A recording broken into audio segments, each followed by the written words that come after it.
जमलेल्या माझ्या सर्व मराठी बांधवांनो, भगिनींनो आणि मातांनो,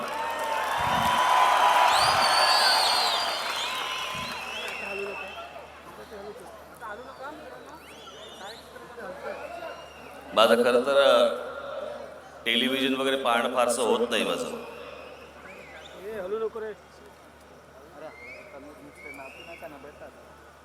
कोकळ्या वाढल्यात का डोंबिवलीत?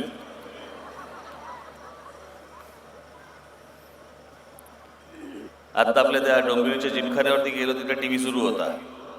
बदा बदा जाहिराती आपल्या त्या काँग्रेस, राष्ट्रवादी, भाजपा, शिवसेना.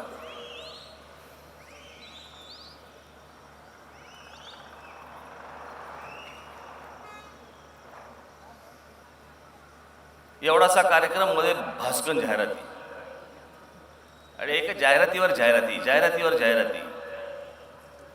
एका बाजूने अजित पवार फिरतायत, एका बाजूने पृथ्वीराज चव्हाण फिरतायत. दोघांची हाताची घडी, तोंडावर बोट, चुप.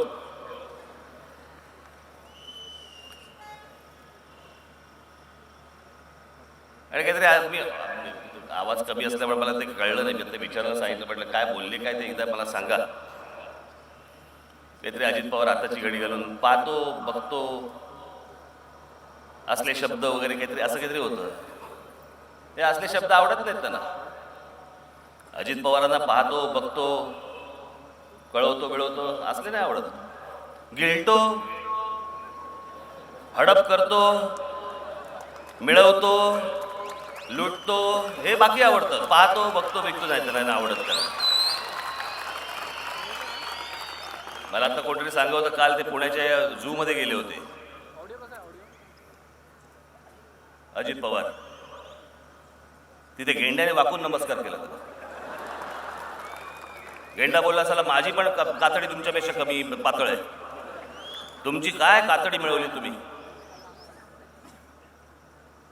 एवढे सगळे उपद्व्याप करून देखील तुम्हाला लाज वाटत नाही? प्रचाराला बाहेर पडता तुम्ही.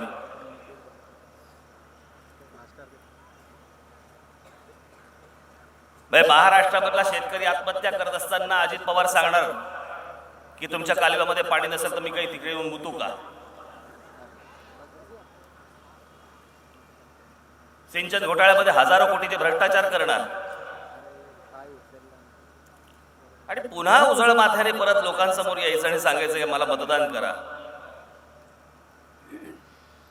आणि हे एवढ्यासाठीच होतं. याचं कारण त्यांना माहिती आहे, ही महाराष्ट्रातली जनता आहे, सभ्य जनता आहे, चिडत नाही, रागावत नाही, काही बोलत नाही. किती लाथा घातल्या, शिव्या घातल्या तरी परत आपल्याच मागे येतात.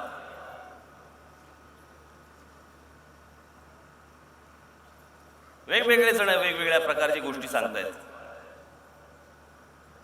भारतीय जनता पक्षाची जाहिरात चालू आहे. कुठे नेऊन ठेवलाय महाराष्ट्र? त्या काल परवा त्या आनंदीबेन आल्या होत्या. मी आनंदीबाईच एक पेशव्याच्या काळात होत्या. एक या आणि सगळ्या जाहिरातींमध्ये कुठे नेऊन ठेवलाय महाराष्ट्र. अहो त्या काय बोलल्या त्या बघा. 10 दिवसापूर्वी मुंबईमध्ये आल्या आणि म्हणाल्या काय ठेवले या मुंबईमध्ये? उद्योगपतींनो चला गुजरातमध्ये चला. कुठे नेऊन ठेवलाय महाराष्ट्र? भाजपवाल्यांना मला सांगायचंय की हे जे तुमच्या मुख्यमंत्री येऊन ज्या बोलल्या, कुठे नेऊन ठेवायचा आहे आमचा महाराष्ट्र? गुजरातमध्ये?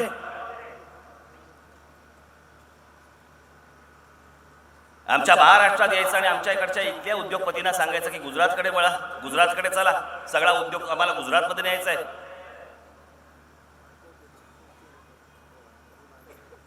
आता पण त्या सगळं चालू आहे तिकडे सीमेवरती. तिकडे फायरिंग चालू आहे. तिकडे बॉम्ब गोळे टाकतायत. आमचे जवान शहीद होत आहेत.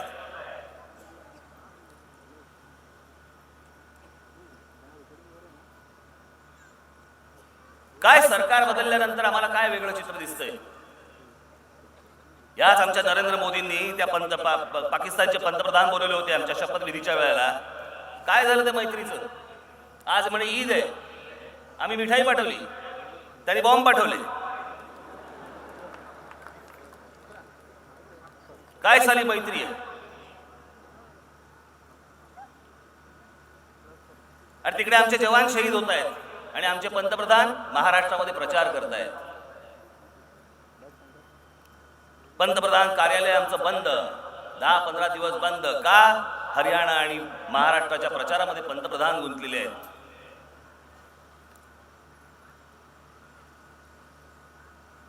काँग्रेसचं सरकार असताना देखील आम्ही अशाच जवानांच्या त्यांचे मृतदेह पाहिले, आम्ही शहीद झालेले आमच्या जवानांचे मृतदेह काँग्रेसच्या राज्यात पण पाहिले आणि आज भाजपच्या राज्यात पण आम्ही तेच पाहतोय. हे अच्छे दिन.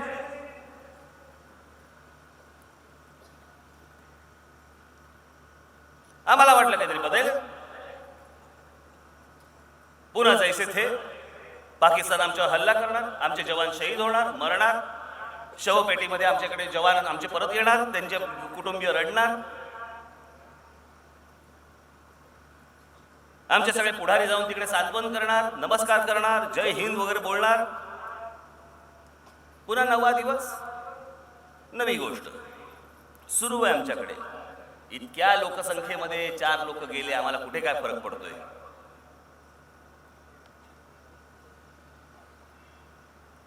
सगळ्या बाजूने सगळा अख्खा विचका करून टाकलाय. आज महाराष्ट्रातली परिस्थिती तीच.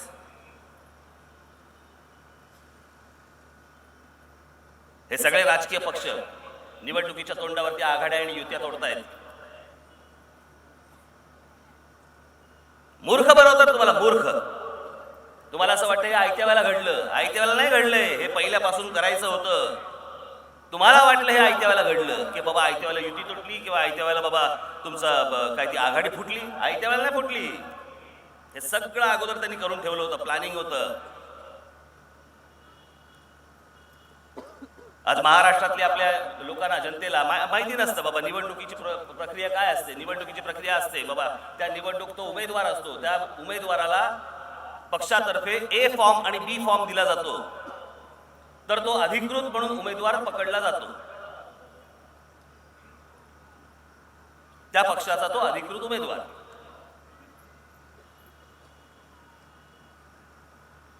पंचवीस तारीख, मला असं वाटतं 25 तारीखच ना, नवरात्राचा पहिला दिवस, बरोबर ना? घटस्थापनेलाच घटस्फोट ना. 25 तारखेला बरोबर संध्याकाळी युती तुटली, आघाडी तुटली. निवडणुकीचे फॉर्म भरायचे, फॉर्म भरायचा शेवटचे 2 दिवस बाकी होते. 25 तारखेला संध्याकाळी ती युती तुटली, आघाडी तुटली. 26 तारीख, 27 तारीख, 27 तारीख शेवटची तारीख. मी मुद्दामून तुम्हाला हे जरा थोडं डिटेलमध्ये सांगतोय की तुम्हाला कसे बेवकूफ बनवतात. 27 तारीख फॉर्म भरायची शेवटची तारीख, 2 दिवस हातामध्ये उरलेत. 2 दिवसाच्या आत महाराष्ट्रातल्या प्रत्येक पक्षाने 288 मतदारसंघामध्ये आपले उमेदवार उभे करून 288 ए फॉर्म बी फॉर्म वाटले 2 दिवसात. जिकडे आघाडीचा एक उमेदवार काँग्रेसचा उभा राहणार होता तिथे राष्ट्रवादीचा नाही, राष्ट्रवादीचा उभा राहणार होता तिकडे काँग्रेसचा नाही, भाजपाचा उभा राहणार होता तिकडे शिवसेनेचा नाही, शिवसेनेचा उभा राहणार होता तिकडे काँग्रेसचा नाही. तुम्हाला 2 दिवसात उमेदवार मिळाले सगळीकडे. 2 दिवस राहिले असताना तुम्ही ए फॉर्म बी फॉर्म वाटून टाकले, म्हणजे तुमची पूर्ण तयारी होती. या 4ही पक्षांनी आतमधून ठरवलं की बाबा लोकांना फक्त मूर्ख बनवत राहायचं आणि आपण आयत्या वेळेला ह्या युती आणि आघाड्या तोडून टाकायच्या. आणि हे भारतीय जनता पक्ष आम्हाला स्वबळावरती निवडणुका लढवायच्या आहेत, आम्हाला बहुमत द्या. कशाच्या जीवावर बहुमत द्या? आहे काय तुमच्याकडे?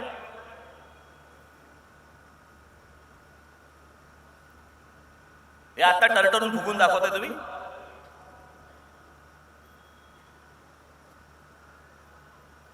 या महाराष्ट्रामध्ये भारतीय जनता पक्षाला ताकद मिळाली ती बाळासाहेबांमुळे मिळाली, त्यांच्यामुळे यांना ताकद मिळाली. आणि आज हे महाराष्ट्रात बेटकुळ्या काढून दाखवत आहेत. बघा काय उंचवटा आलाय.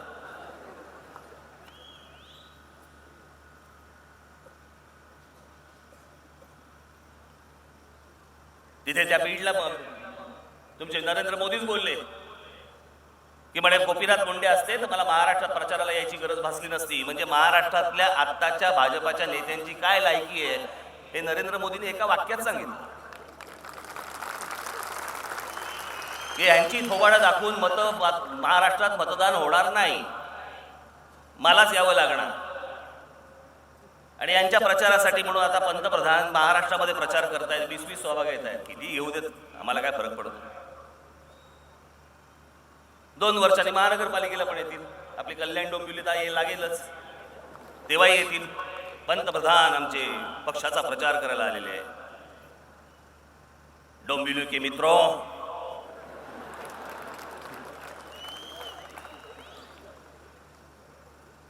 पुढे आहेतच आपल्याकडे जिल्हा परिषद आहेत, ग्रामपंचायती आहेत, काय काय आपल्याकडे सगळं असतं.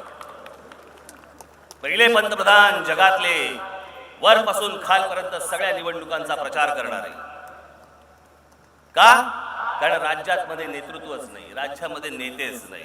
आम्हाला होर्डिंग वरती पण आम्हाला मोदींचा फोटो टाकायला लागतो, कारण बाकीचे टाकले तर कोण मतदान करत नाही. यांची परिस्थिती.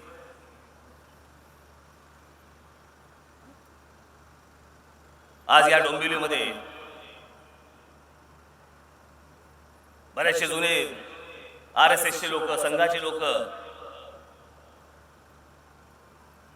की ज्याने इतकी वर्ष काम केलं, सगळं हा पक्ष उभा केला. आणि हा पक्ष कशावरती आज उभा आहे? राष्ट्रीय पक्ष. त्याची राज्यातली परिस्थिती आज काय, तर ह्यांना उमेदवार मिळत नाही.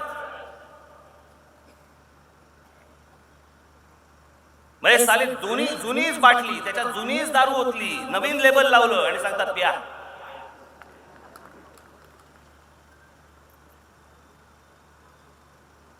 मी कालच ती तुम्हाला यादी वाचून दाखवली. मी कुठे होती यादी? आहे ना?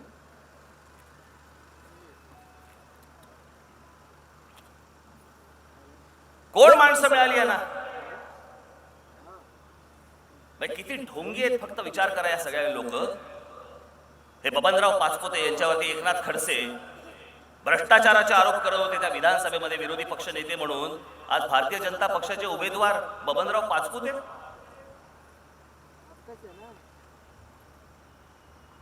आज तुम्ही सगळ्या गोष्टी कुठून आणल्यात? काँग्रेसमधनं लोक आणलीत, राष्ट्रवादीमधनं लोक आणलीत, आमच्याकडनं 2 घेतली, शिवसेनेकडनं 6 घेतली. तुमचं काय? मी आता फक्त तुम्हाला मतदारसंघ वाचून दाखवतो आणि मतदारसंघाच्या पुढे ह्यांनी कुठच्या पक्षामधनं उमेदवार आणला तेवढं फक्त मी त्या पक्षाचं नाव वाचून दाखवतो, म्हणजे आपल्याला कळेल ह्यांचं अस्तित्व काय आहे महाराष्ट्रातलं. आणि त्याच्यावरती ह्यांच्या जीवावरती हे सोबळाची भाषा करतायत आणि बहुमत आम्हाला द्या म्हणून सांगतायत. बहुमत म्हणजे पुन्हा बोडक्यावरती कोणी बसायचं? परत काँग्रेस आणि राष्ट्रवादीवाल्यांनी बसायचं. कोण यांचे उमेदवार बघा? नंदुरबार राष्ट्रवादी, धुळे शेतकरी संघटना, भुसावळ राष्ट्रवादी, अमरावती काँग्रेस, हिंगणा काँग्रेस, भोकर काँग्रेस, परभणी काँग्रेस, औरंगाबाद शिवसेना, गंगापूर अपक्ष, सिन्नर काँग्रेस राणे समर्थक, मुरबाड राष्ट्रवादी, बेलापूर राष्ट्रवादी, घाटकोपर मनसे,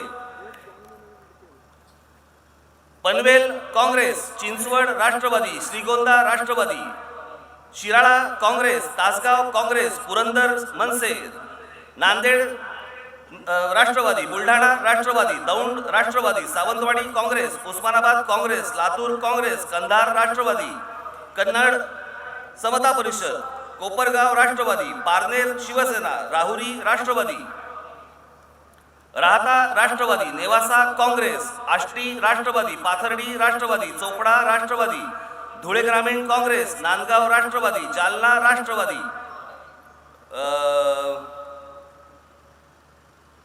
अजून एक इथे पण राष्ट्रवादी, पैठण शिवसेना, श्रीरामपूर काँग्रेस, कोपरगाव राष्ट्रवादी, घनसावंगी काँग्रेस, कोल्हापूर काँग्रेस, नेवासा काँग्रेस, अहमदनगर भाजप, नंतर राष्ट्रवादी, परत भाजप, निफाड शिवसेना, भोर शिवसेना, जुन्नर शिवसेना, खेड शिवसेना, एवढे उमेदवार आत्ता अजून 6 वाढले आहेत. त्यात माझ्याकडे 6 नाही आहेत.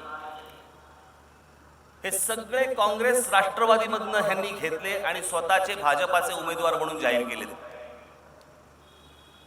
आणि हे म्हणतात आम्हाला बहुमत द्या. का? पुन्हा काँग्रेस राष्ट्रवादीवाले निवडून आणायचे म्हणून, पुन्हा त्यांच्या हातात सत्ता द्यायची आहे. 15 वर्ष या लोकांनी वरवंटा फिरवला महाराष्ट्रावरती, गाढवाचा नांगर फिरवला. ते कमी झालं का की पुन्हा त्याच लोकांना ह्या भारतीय जनता पक्षवाल्यांनी घ्यायचं आणि पुन्हा ह्यांना बहुमत मागायचं आणि ते बहुमत मागण्यासाठी येण्यासाठी आमचे पंतप्रधान त्या पक्षाचा प्रचार करायला येतात. कमाल आहे सर.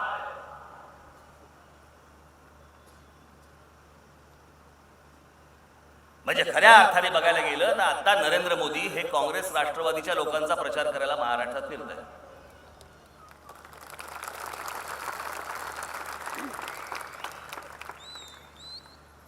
आम्हाला चीडच येत नाही या गोष्टीबद्दल. हे सगळ्या बाजूने आम्हाला फसवतायत, नागवतायत. यांचे सगळ्यांचे खेळ चालू आहेत. काही नीतिमत्ता नावाची गोष्टच नाही उरली. मी त्या सभेमध्ये बोललो नाही का, कॅरम साला बरोबर मध्ये फुटला, कुठची सोंगटी कोणत्या भोकात गेली कळलंच नाही. माहितीच नाही कुठच्या पक्षात कोण आहे आता. आणि ह्याचं एकमेव कारण, हे 4 राजकीय पक्ष असे तुमच्याशी वागू शकतात याचं एकमेव कारण म्हणजे तुम्हाला चीड येत नाही, तुम्हाला राग येत नाही. मी फक्त डोंबिवलीतल्या जनतेबद्दल बोलतो नाहीये, मी महाराष्ट्रातल्या जनतेबद्दल बोलतोय की आम्ही ह्यांना सोडून देतो, आम्ही विचार करत नाही, आम्ही विसरून जातो. आज हे 4ही पक्ष आज एकमेकांना शिव्यांच्या लाखोल्या वाहण्यात फक्त मशगूल आहेत.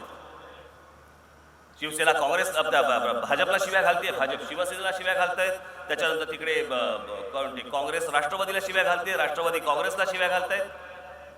दोघे एकमेकांना शिव्या घालतायत.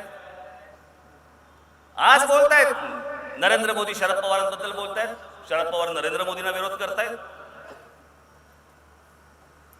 पण बाबांनो आपल्या समोर एक सांगून ठेवतो उद्या, पण उद्या जर का भविष्यात आता काही नजदीकच्या काळामध्ये जर नरेंद्र मोदींच्या मंत्रिमंडळामध्ये शरद पवार जर मंत्री झाले तर आश्चर्य वाटून घेऊ नका. ह्यांचे सगळ्यांचे काय आतमधून लागेबांधे असतात आपल्याला कल्पनाही येणार नाही तुम्हाला. मी बोललो होतो ना की हे एका भारतीय जनता पक्षाच्या नेत्याला शरद पवारांनी फोन करून सांगितलं होतं आता 6 महिन्यापूर्वी, आणि सतत सांगत होते तुम्ही युती तोडा, मी आघाडी तोडतो. सगळं ठरवून प्री प्लॅन. महाराष्ट्रातल्या कुठच्या प्रश्नांबद्दल एकत्र येत नाहीत, पण फक्त सत्तेसाठी म्हणून कशीही समीकरणं जुळवून यायला तयार होतात.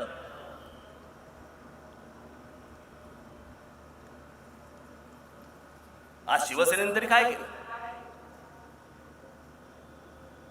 मी त्याशी म्हटलं की बाबा युती तोडली, समजा तुम्ही म्हणता अपमान केला, अरे अपमान केला तर लाथ मारून टाका. पण नाही,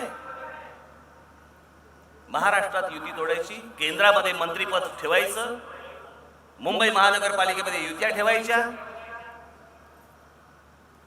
इतर महानगरपालिकांमध्ये युत्या ठेवायच्या, तिथे युती राहणार, केंद्रात राहणार, राज्यात तुटणार, तुमची वाट लावणार, तुमच्यात संभ्रम निर्माण करायचा. नक्की काय आहे काय मला एकदा सांगा ना. युती तुटली की नाही तुटली? तुम्ही फारकत घेतली एकमेकांची की नाही घेतली? सगळं आपापल्या सोयीने चालू आहे, सगळं आपापल्या सोयीने चालू आहे. तुमचा विचार नाही याच्यामध्ये. आज या महाराष्ट्रातल्या लोकांनी, सगळ्या जनतेने विचार केला होता की नको, हे काँग्रेस राष्ट्रवादी नको, याला एकदाचे गाडून टाका. म्हणून एक संताप काँग्रेस राष्ट्रवादी बद्दलचा होता. या शिवसेना आणि भारतीय जनता पक्षाने जे काही थैमान घालून ठेवलं, त्याच्यानंतर आज महाराष्ट्रातली जनता विचारा जाऊ, आज ह्यांच्याबद्दल पण तेवढाच राग आहे की तुम्ही देखील तसेच आहात. जसे काँग्रेस राष्ट्रवादीवाले आहेत तसे हे शिवसेना भाजपवाले देखील तसेच आहेत. स्वतःच्या पक्षीय स्वार्थासाठी म्हणून इतर महाराष्ट्रातल्या जनतेचा कधी गळा घोटतील सांगता येत नाही. ह्यांच्या सत्ता टिकल्या पाहिजेत, ह्यांचे पैशाचे सोर्सेस जे आहेत इन्कम सोर्सेस जे आहेत या महानगरपालिकांमधले ते टिकले पाहिजे, ते राहिले पाहिजे. तिथे नका हात लावू. तिथे नाही आम्हाला युती तोडायची आता, कारण तिकडून पैसे येत आहेत.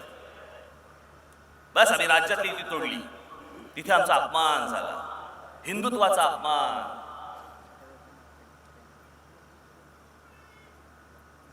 या चारही पक्षापैकी एक जण महाराष्ट्राच्या भविष्याचा विचार करत नाही, भवितव्याबद्दल कोणी बोलत नाही, महाराष्ट्रातल्या पुढच्या योजनांबद्दल कोणी बोलायला तयार होत नाही, की भावी येणाऱ्या महाराष्ट्रातल्या पिढ्यांचं पुढे काय होणार, या महाराष्ट्राचं काय होणार, कोणी त्याच्यावरती चर्चा करायला तयार होते. अहो गेले 6 महिने 4 महिने तर बघा, जणू काही महाराष्ट्रातले सगळे विषय संपले होते.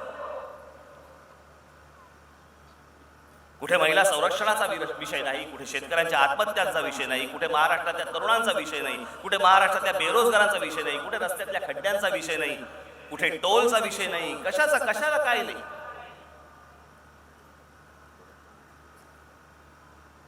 या महाराष्ट्राची पिळवणूक ज्या टोलवरनं होते त्याच्यावरती राज ठाकरेंनी जसा पक्ष ज्यावेळेला रस्त्यावरती येऊन आंदोलन करतो, हे आमचे पत्रकार बांधव मला प्रश्न विचारतात, काय झालं तुमच्या टोलच्या आंदोलनाचं? अहो जे विरोधी पक्ष म्हणून बसले तिथे शिवसेना, भारतीय जनता पक्ष, यातल्या एकाने आजपर्यंत कधी आंदोलन नाही केलं किंवा रस्त्यावरती नाही आले.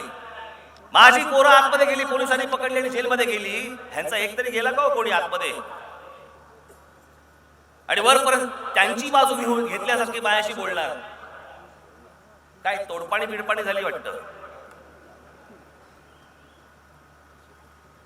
या राज ठाकरेला विकत घ्यायचा अजून जन्माला यायचा आहे.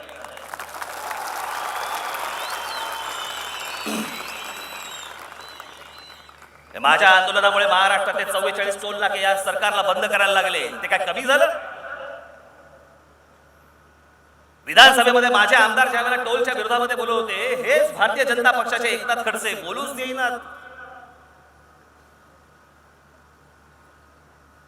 मी एके दिवशी खडसेला फोन केला, म्हटलं काय चाललंय काय? म्हटलं हो तो टोलचा विषय जो आता विधान म्हटलं सभा चालू आहे, अधिवेशन चालू आहे, म्हटलं तो टोलचा विषय मांडा, माझ्या लोकांना मांडायला द्या.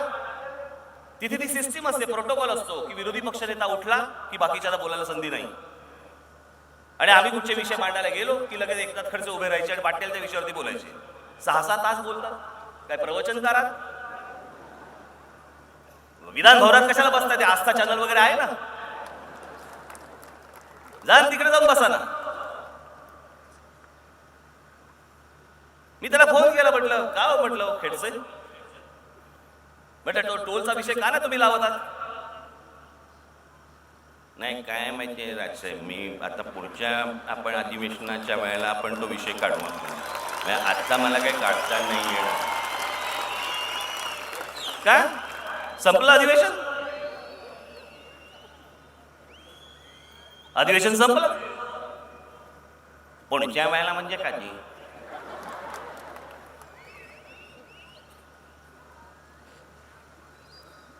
कारण या सगळ्या लोकांचे यांचे लागे बांधे. तुम्ही या राज ठाकरेच्या हातामध्ये सत्ता द्या, या टोलचा झोल नाही बंद करून टाकला ना मी,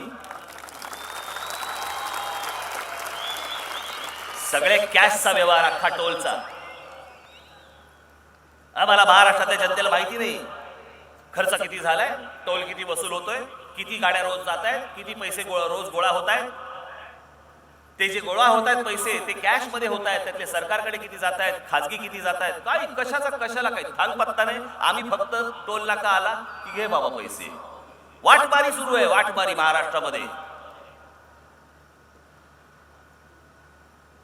तो वाल्याही तसाच होता, पण त्याचा वाल्मिकी झाला.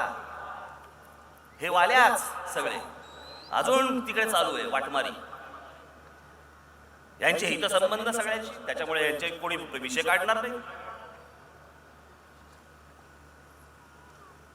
महाराष्ट्र भविष्यात कुठे घेऊन जायचं आहे, काही कसल्या यांच्याकडे योजना नाही, काही नाही. या महाराष्ट्राचा विकास आराखडा माझ्याकडे तयार आहे. यातल्या अनेक आमच्या पत्रकार बांधवांनी सुरुवातीला चेष्टा केली आहे माझी, आज पण करत होते, हल्ली पण करत होते. कुठे गेली ती ब्ल्यूप्रिंट, कुठे गेला तो विकास आराखडा? त्यांना वाटलं काहीतरी मी एवढीशी पुस्तिका काढेन, कारण माहिती कोणालाच नव्हतं त्यांचं. आणि जाहीर केल्यानंतर आता कोणी विचारत नाही काय काय काय ब्ल्यूप्रिंट म्हणजे काय. काय विकास आराखड्यामध्ये काय आहे? काय नाही, आता काय नाही, याला काय अर्थ आहे? जाहीर केली, आम्हाला टीका करायला सोडलंच नाही. त्यातल्या कित्येकाने वाचलीही नसेल, कारण विकास आराखड्यामध्ये इंटरेस्ट नव्हता. इंटरेस्ट होता राज ठाकरेला झाडण्यात, त्याच्यावर टीका करण्यात. पण राज ठाकरे कशासाठी ही गोष्ट करत होता? म्हणजे 8 वर्ष पक्षाला स्थापन झाली, 8 वर्षात म्हणे कुठे विकास आराखडा, कुठे ब्ल्यूप्रिंट, 8 वर्ष लागतात का म्हणे? 8 वर्षापूर्वी बोललो मी. पण त्या सगळ्या गोष्टींचा अभ्यास करत करत एकदा वाचला तर कळेल तुम्हाला की त्याच्यामध्ये किती प्रकारचा अभ्यास झाला आणि त्याच्यामध्ये काय प्रकारचा आम्ही कुठच्या निर्णयापर्यंत आलो. महाराष्ट्रातल्या भविष्याचा वेध घेऊन मांडलेला तो आराखडा आहे. उगाच हवेत उडवलेली फुलपाखरं नाही आहेत ती. ज्या आजपर्यंत कुठच्याही राजकीय पक्षाने आजपर्यंत कधी मांडलं नाही, कधी समोर ठेवलं नाही. बस नुसतं फक्त भाषणाबद्दल बोलायचं, विकासाचं राजकारण करायचं. आम्हाला कुठचा विकास सांगा तर, आम्हाला योजना कोणत्या त्या तर सांगा. मी त्या सगळ्या योजनांसकट तो विकास आराखडा सगळा मांडलेला आहे.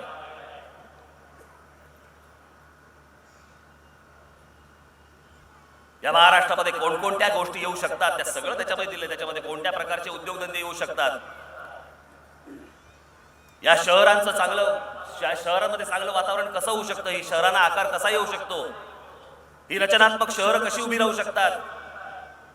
आज हे आमचं कल्याण डोंबिवली शहर, ही सगळी वाढणाऱ्या शहरांकडे राज्य सरकारने पाहिलं नको? महानगरपालिका सगळ्या डबघाईला आलेल्या, राज्य सरकार म्हणून याच्याकडे कोणी पाहत नाही.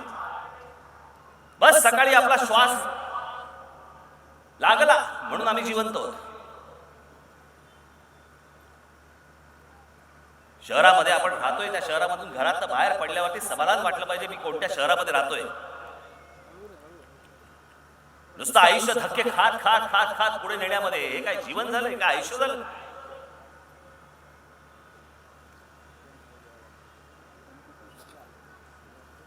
आज माझा महाराष्ट्रामधला माझा तरुण आज काम मागतोय, हाताला काम मागतोय. अहो केवढं काम, केवढं आणता येईल.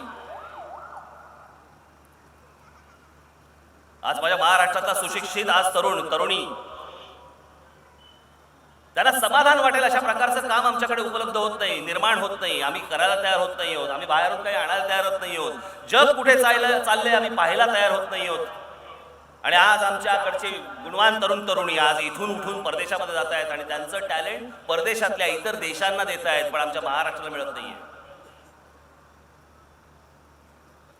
आज आमचा हा कल्याण डोंबिवलीचा धक्के खात जाणारा आज रेल्वे मधला ही जनता मुंबईला जाते, दुसऱ्या सोयी नाही करता आले. आज या सगळ्या भागामधून आज जे काही पाणी येतं, तुम्हाला मुंबईला जात असताना तुम्हाला वॉटर ट्रान्सपोर्ट नाही सुरू करताय, फक्त रेल्वेवरती अवलंबून एक शहर, दुसरा मार्ग नाही. हे सगळं होऊ शकतं, हे सगळं वॉटर ट्रान्सपोर्ट पासून सगळ्या गोष्टी होऊ शकतात. तुम्ही इथपर्यंत कल्याण डोंबिवली पर्यंत येऊ शकता, वॉटर ट्रान्सपोर्टने येऊ शकता. प्रत्येक वेळेला तुम्हाला ट्रेन मध्ये जायची गरज नाहीये. आज अनेक देशांमध्ये या प्रकारची सिस्टीम्स, आज वॉटर ट्रान्सपोर्ट केवढ्या मोठ्या प्रमाणावरती सुरू आहे. तुम्ही तुमच्या कार्यालयामध्ये, तुमच्या ऑफिसला तुम्ही त्या सगळ्या मार्गाने जाऊ शकता. वेगवेगळे मार्ग येतो. मुंबईसह संयुक्त महाराष्ट्र झाला, हा महाराष्ट्र झाला. आम्ही 55 वर्ष अशीच आम्ही फुकट घालवली, आम्ही काही विचारच नाही केला. कोणत्या प्रकारचे उद्योगधंदे आपल्या महाराष्ट्रामध्ये येऊ शकतात, कोणत्या प्रकारचे यायला पाहिजेत. आमच्याकडे व्यवसायाभिमुख शिक्षण पण मिळत नाही. आमच्याकडचं शिक्षण वेगळं आणि निर्माण होणाऱ्या नोकऱ्या वेगळ्या. ती नोकरी करताना आम्हाला समाधान नाही त्याच्यात.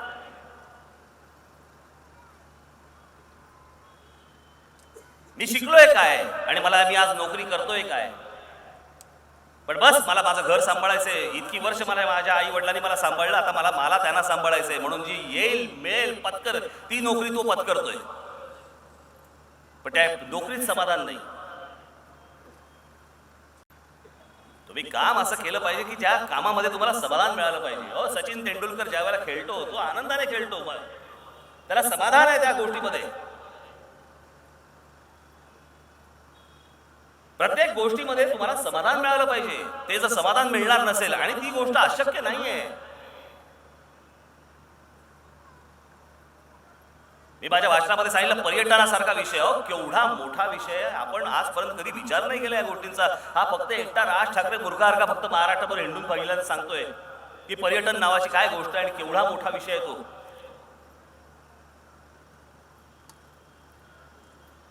आज आपण इथून घरी गेल्यानंतर जरा काहीतरी काय प्रत्येक गोष्ट परदेशातच जाऊन पाहिली पाहिजे अशातला भाग नाहीये. आज सगळी माध्यमं आपल्याकडे आहेत.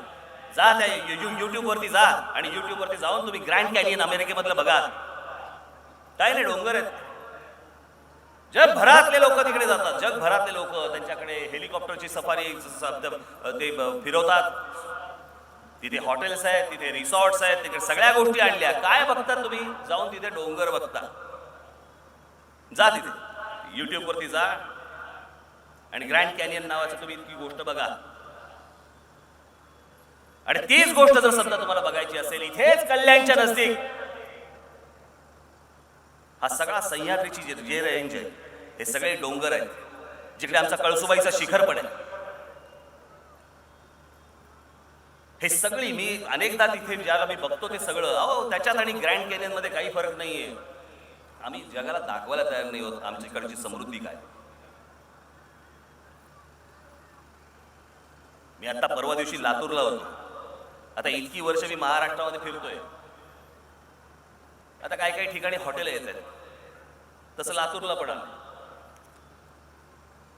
साधारणपणे असेल साधारणपणे 100 रूमचं हॉटेल असेल. 100 पण नाही, खरं तर असं एक 70-80 रूमचं हॉटेल असेल. एक हॉटेल आहे एक त्या लातूरामध्ये. पण एक हॉटेल तिथे फक्त लातूरमध्ये एक हॉटेल आल्यावरती त्या हॉटेलमध्ये जवळपास एक 150-200 मराठी मुलांना, आज सगळी मराठी मुलं काम करतात त्या हॉटेलमध्ये, 150-200 मराठी मुलांना काम मिळालं. एक हॉटेल जर समजा कमीत कमी 200 मुलांना जर काम देऊ शकत असेल तर फक्त तुमचं पर्यटन या विषयावरती काय घडू शकतं या महाराष्ट्रामध्ये आपल्याला अंदाज नाहीये. या महाराष्ट्राला मिळालेली जंगल संपत्ती, तुम्ही ताडोबामध्ये जा, मी गेलोय तिथे. तुम्ही अमरावतीचा चिखलदरा पहा. ही संपूर्ण इथे या शिळफाट्यापासून ही सगळी जमीन जी सुरू होते ती वन विभागाची जमीन. हे बोरिवलीचं संजय गांधी नॅशनल पार्क, भाई ते नॅशनल पार्क, अहो परमेश्वरांनी आम्हाला, निसर्गाने आम्हाला दिलंय. आमच्या शहराच्या मध्यात, जगाच्या पाठीवर असं शहर नाही की त्याच्या शहराच्या मध्यामध्ये अशा प्रकारचं नॅशनल पार्क असतं. नॅशनल पार्क, आणि आम्हाला काही नाही त्याचं. आम्ही सगळ्याकडनं आम्ही वाळवी लावल्यासारखी ती सगळी जंगलं ओरबाडतोय सगळ्या बाजूनी, आणि तिकडे इमारती उभ्या करतोय, आम्ही झोपडपट्ट्या वाढवतोय.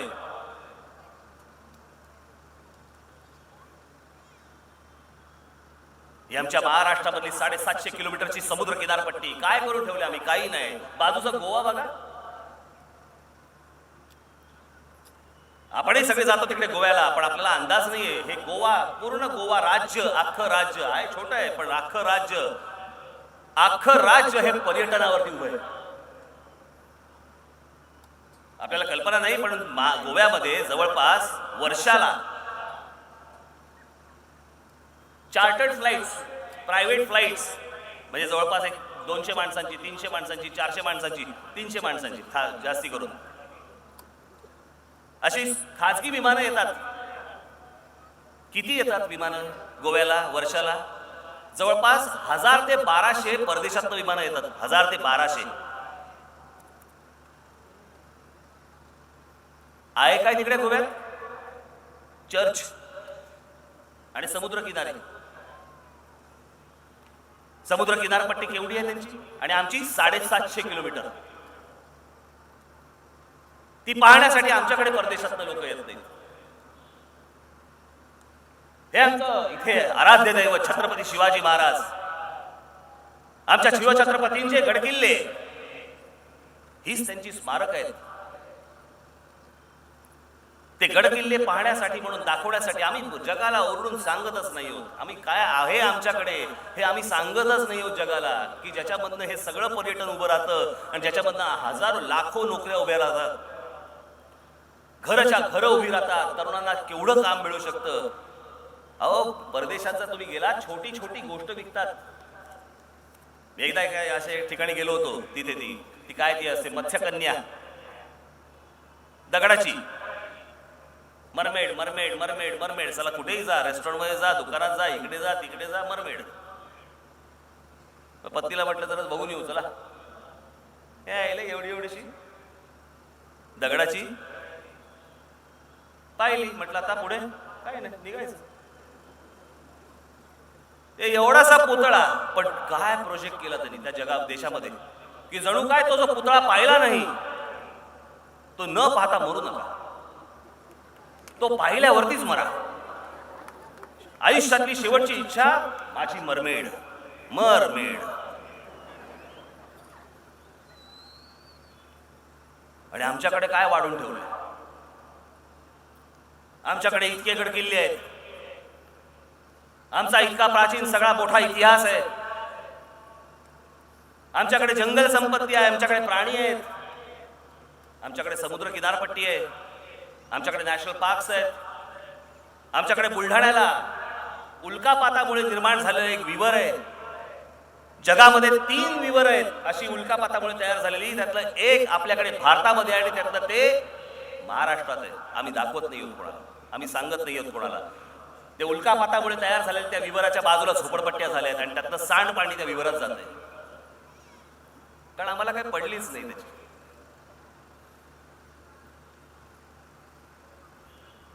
अनेक प्रकारचे उद्योगधंदे तर येतीलच, पण मी तुम्हाला सांगतो, मी ज्या प्रकारचा हा संपूर्ण आराखडा आखलेला आहे, मग त्याच्यासाठी तुमच्याकडे बाबा परवडणाऱ्या घरांचा देखील विषय आहे, की आज अनेक तुम्हाला माहिती आहे महाराष्ट्रामध्ये जवळपास 50 लाख लोकांना, 50 लाख कुटुंबांना स्वतःचं राहतं घर नाही. 50 लाख कुटुंब याचा अर्थ जवळपास तुम्ही 4 जण पकडा, म्हणजे जवळपास 1 ते 1.25 कोटी लोक यांना स्वतःचं राहतं घर नाही, भाड्याच्या घरात राहतात. का राहतात? कारण घर परवडत नाही. परत प्रांतात येणाऱ्या लोकांच्या झोपडपट्ट्या इथे उभ्या राहणार आणि त्यांना फुकट घरं मिळणार, आणि माझ्या महाराष्ट्रामधला आज स्वतःचा हक्काचा नागरिक त्याला परवडणारं घर या राज्यात देता येत नाही. या मुंबईच्या बँड्रा कुर्ला कॉम्प्लेक्स मध्ये एक झोपडं कितीला गेलं माहितीये काय? चला असं वाटतं आता झोपड्यात बांधाव्यात. एक झोपडं 1 कोटी रुपयाला गेलं. म्हणजे विचार करा, त्या झोपडपट्टीवाल्याचं त्याला 1 कोटी रुपये मिळाले, त्याने त्याच्या गावाला कुठेतरी पाठवले असणार, आजमगड बिझमगड कुठेतरी गेला असणार, प्रतापगडला. ते पैसे गेले, हा काय फ्लॅटमध्ये राहायला जाणार नाही, हा परत नवी झोपडी बांधणार. या सगळ्या बिल्डरांनी आणि कंत्राटदारांच्या हातामध्ये हा सगळा महाराष्ट्र गेलाय. नुसत्या झोपडपट्ट्या वाढवायच्या आणि त्याच्यामध्ये स्लम रिडेव्हलपमेंट स्कीम्स आणायच्या, झोपडपट्टी पुनर्वसन योजना आणायच्या.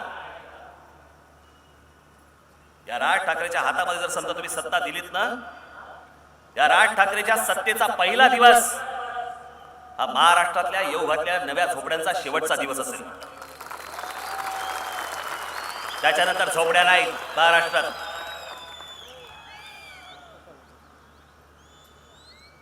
आमच्या असलेल्या महाराष्ट्रातल्या जी मराठी कुटुंब त्या झोपडपट्ट्यांमध्ये राहत असतील, पहिल्यांदा त्यांना घर, नोकऱ्या देखील. माझ्या हातात जर सत्ता दिली तर महाराष्ट्रामध्ये जे उद्योगधंदे भविष्यामध्ये उभे राहतील, मी जे आणीन त्याच्यामध्ये फक्त महाराष्ट्रातल्या मराठी मुलींना आणि मराठी मुलांनाच नोकऱ्या मिळतील. परप्रांतातल्या लोकांना नोकऱ्या बंद, अजिबात मिळणार नाहीत. महाराष्ट्राच्या प्रत्येक येणाऱ्या रस्त्यावरती नो एंट्रीचे बोर्ड लावेल. परप्रांतात येणाऱ्या लोकांना महाराष्ट्र बंद. इथे नोकऱ्या मिळणार नाहीत, इथे फुकट घरं मिळणार नाहीत. तुमच्या राज्यात बघा काय शोधायची ती नसतील मिळत, समुद्राच्या खोऱ्यात राहा, पण इथे नाही यायचं. या सगळ्या बाजूनी महाराष्ट्रातल्या पिण्याच्या पाण्याचा प्रश्न असेल, महाराष्ट्रातल्या विजेचा प्रश्न असेल, महाराष्ट्रातल्या बेरोजगाराचा प्रश्न असेल, महाराष्ट्रातला शेतीचा प्रश्न असेल, महाराष्ट्रातले खड्डे मुक्त रस्त्यांचा विषय असेल, काय रॉकेट सायन्स आहे? चांगले रस्ते बनवणं हे काय रॉकेट सायन्स आहे का? की तुम्हाला नासा मधल्या सायंटिस्ट बोलवायला लागतात की बाबा रे कसं बांधायचं रे रस्ता, काय म्हणजे आता खड्डे पडलेले आहेत, आता हे खड्ड्यांशिवाय कसा काय बांधायचा रस्ता, हे काय रॉकेट सायन्स आहे? पण नाही, रस्ता चांगला केला समजा तुम्ही, आणि जर समजा तो रस्ता 25 वर्ष टिकला, कंत्राटदाराला काम कुठून मिळणार? त्याच्यामुळे त्याला काम असंच करावं लागतं की जेणेकरून 6 महिन्यात खड्डे पडलेच पाहिजेत. म्हणजे 6 महिन्यात खड्डे पडले की नवीन टेंडर किंवा त्याच्यामध्ये वेगळा कट आला की आमचे अधिकारी खुश, आमचे नगरसेवक खुश, आमचे आमदार खुश, आमची घरं भरली, आनंद वाटला. महाराष्ट्र खड्ड्यात गेला, आम्हाला त्याहूनही आनंद वाटला. किती वर्ष हे दुष्टचक्र चालणार? मी आज तुमच्या समोर जो आलोय तर सगळ्या योजना घेऊन आलोय, एका आत्मविश्वासाने आलोय. तो जो आत्मविश्वास आहे तो करून दाखवण्याचा आहे. आणि मी ज्या काही योजना त्या अख्ख्या विकास आराखड्यामध्ये मांडलेल्या आहेत त्या अत्यंत सगळ्या आर्थिक दृष्ट्या तज्ञांना विचारलेल्या आहेत, इतर तज्ञांना विचारलेल्या आहेत, सगळ्यांशी चर्चा केल्यानंतर मी ती तुमच्या समोर आणले. म्हणजे उद्या ज्या वेळेला तुम्ही ह्या राज ठाकरेच्या हातामध्ये ही गोष्ट द्याल, राज्याची सत्ता, त्यावेळेला तिथे डोकं खाजवत नाही बसणार आता काय करायचंय. त्या गोष्टींची तयारी माझी आज पूर्ण आहे, जी इतर राजकीय पक्षांकडे नाहीये. त्यांना फक्त खेळखंडोबा करायचा आहे, त्यांना फक्त सत्तेत त्यांना मजबूर राहायचंय, त्यांना फक्त सत्तेत पैसा कमवायचा आहे, या राज ठाकरेंना नाही कमवायचा आहे. मी या निवडणुकांकडे आणि या सगळ्या सत्तेकडे मी पैशासाठी बघतच नाही, मला गरजच पण नाही त्या गोष्टींची. या राजकारणात पैसे उभे करणे आणि आपल्या प्रॉपर्ट्या उभ्या करणे या राज ठाकरेला छंद अजिबात नाही, मला गरज पण नाही त्या गोष्टींची. पण जे मी जगामध्ये पाहतोय ते जगामध्ये जर समजा मी ते पाहिलेली गोष्ट जर मी माझ्या महाराष्ट्रात आणू शकलो आणि माझ्या महाराष्ट्रातल्या जनतेला देऊ शकलो तर मी माझ्यासारखा भाग्यवान दुसरा कोण नाही समजेल.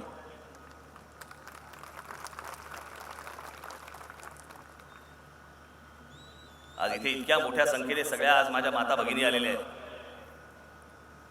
आज म्हणतो आपण महिलांच्या सुरक्षिततेचा विषय.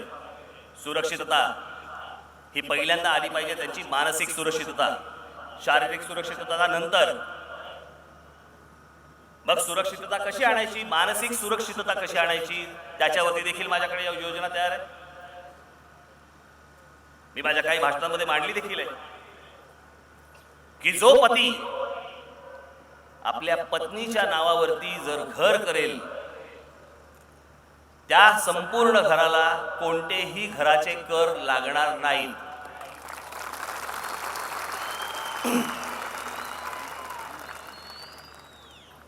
आणि ही निवडणुकीच्या तोंडावर मारलेली थाप नाही, याच्या मागे विचार आहे. तो विचार फक्त एवढाच आहे की ती जी माझी भगिनी आहे ती ज्या घरामध्ये जन्माला आली, जिथे तिला आई वडिलांनी मोठं केलं, जिथे ती वाढली मोठी झाली, त्या घरातनं ज्या वेळेला ती लग्न होऊन बाहेर पडते आणि दुसऱ्या घरामध्ये ज्या वेळेला जाते, असुरक्षितता तिकडे पहिल्यांदा सुरू होते.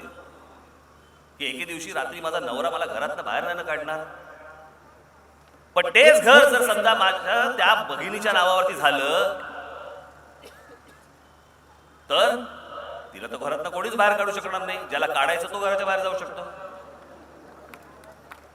आणि ती सुरक्षितता जर समजा तिला त्या घरामध्ये जर तेव्हाच मिळाली तर मला असं वाटतं पुढचे पहिले सगळे विषय बंद होतात, कारण ती मानसिक दृष्ट्या सुरक्षित झालेली असते. आमच्या महाराष्ट्रातल्या माता भगिनींमध्ये कुठचीच कमी नाहीये, सक्षम आहेत त्या, बाकीच्या गोष्टी करण्यासाठी पूर्ण सक्षम आहेत. पण ही सुरक्षितता जर समजा त्यांना दिली, पुढच्या लढ्यात त्या जिंकतीलच जिंकतील. पण आम्हाला 55 वर्षामध्ये आम्हाला विचार नाही करता आला या सगळ्या गोष्टींचा, कारण आम्ही काय होतं मतं मिळवण्यात इतके मशगूल होतो की आम्हाला बाकीच्या ठिकाणी लक्षच द्यायला वेळ नव्हता. विचार याला म्हणतात,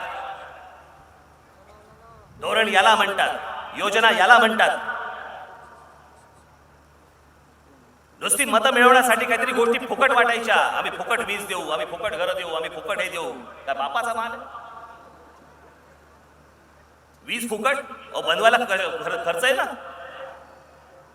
वीज कशी द्यायची? बरं कोण मागतंय फुकट? आज महाराष्ट्रामध्ये देखील जे घर हवंय ती परवडणाऱ्या घरांची योजना देखील ज्यावेळेला तुम्ही माझ्या हातात सत्ता द्याल आणि त्या परवडणाऱ्या घरांची योजना मी महाराष्ट्रामध्ये ज्यावेळेला आणीन, मांडीन, करीन, ती योजना देखील महाराष्ट्रातले माझे जे मराठी सिव्हिल इंजिनियर पोरं, मुलं, मुली जे आहेत त्यांच्याकडनंच मी ती योजना पूर्ण करून घेईन, बाकीच्या कंत्राटदारांकडनं नाही. माझ्या मुलांना हाताला काम मिळालं पाहिजे, त्यांच्या खिशात पैसे आले पाहिजेत. अहो या एकात एक गोष्टीतनं आपल्याला महाराष्ट्र पुढे न्यायचा आहे, मोठा करायचा आहे. आणि म्हणून ह्या सगळ्या योजनाबद्ध मी आपल्या समोर आलेलो आहे, एका विश्वासाने आलोय, आत्मविश्वासाने आलोय. या येत्या निवडणुकीमध्ये केवळ आपण नव्हे, माझी महाराष्ट्रातल्या जनतेला हात जोडून विनंती आहे, आपण सर्वांना हात जोडून विनंती आहे की 55 वर्ष झाली, या संयुक्त महाराष्ट्रातून 55 वर्ष झाली. 55 वर्ष या महाराष्ट्रावरती वेगवेगळ्या राजकीय पक्षांचे प्रयोग केले. एकदा राज ठाकरेचा प्रयोग करा. जर तो यशस्वी झाला तर या महाराष्ट्राचाच भलं होईल ना. साधी गोष्ट आहे ना. एखादी टूथपेस्ट वापरून जर दात साफ होत नसतील तर टूथपेस्ट बदलतो की नाही? या सगळ्या नाकाम चार बाकीच्या ज्या टूथपेस्ट आहेत या सगळ्या सडलेल्या आहेत. एक नवीन गोष्ट तुमच्या समोर घेऊन येतोय, मी आलोय. मला असं वाटतं महाराष्ट्रातल्या जनतेने मला या निवडणुकीमध्ये आशीर्वाद द्यावेत, माझ्या पाठीशी उभं राहावं. आणि केवळ आपण नाही, मला आपल्याला सगळ्यांना सांगायचंय, मी माझ्या प्रत्येक सभेमध्ये मुद्दामून जाणून बुजून सांगतोय ती गोष्ट की 231 मतदारसंघामध्ये आपण उमेदवार उभे केलेले आहेत. सगळ्या ठिकाणी मला जाणं अशक्य आहे. आणि म्हणून आपण आपल्यावरती एक मी छोटी जबाबदारी टाकतो की आपले जे कोणी नातेवाईक असतील, जे कोणी मित्रपरिवार असेल, जे कोणी असतील, ज्या माध्यमातून, मोबाईल फोन असेल किंवा इतर कुठचेही असेल, ज्या माध्यमातून तुम्हाला त्यांच्याशी संपर्क साधणं शक्य आहे त्या सर्व लोकांशी आपण संपर्क साधावा आणि सांगावं की येत्या 15 तारखेला कुठेही संधी वाया न घालवता आपण या राज ठाकरेच्या हातामध्ये या महाराष्ट्राची सूत्र द्यावीत. बाकीचं सगळं हे माझ्यावरती लागलं. मी इथे तुम्हाला फसवण्यासाठी माझा जन्म झालेला नाही आणि मला त्याची गरजही नाही, मला आवश्यकताही नाही आहे. मी जो आहे ते काहीतरी जगात घडतंय ते मला महाराष्ट्रात आणण्याची संधी आपण मला द्याल, ही फक्त एक अपेक्षा आपल्याकडे ठेवतोय. आणि येत्या 15 तारखेला माझे सर्व उमेदवार या सगळे पुढे, हे माझे सगळे हे शिलेदार आणि महाराष्ट्रामधले जे उमेदवार उभे आहेत त्या सर्व माझ्या उमेदवारांना आपण रेल्वे इंजिन या निशाणीवरती बटन दाबून सगळ्यांना प्रचंड मताने विजयी करावं अशी एक आशा अपेक्षा ठेवतो आणि आपणा सर्वांची मी रजा घेतो. जय हिंद, जय महाराष्ट्र.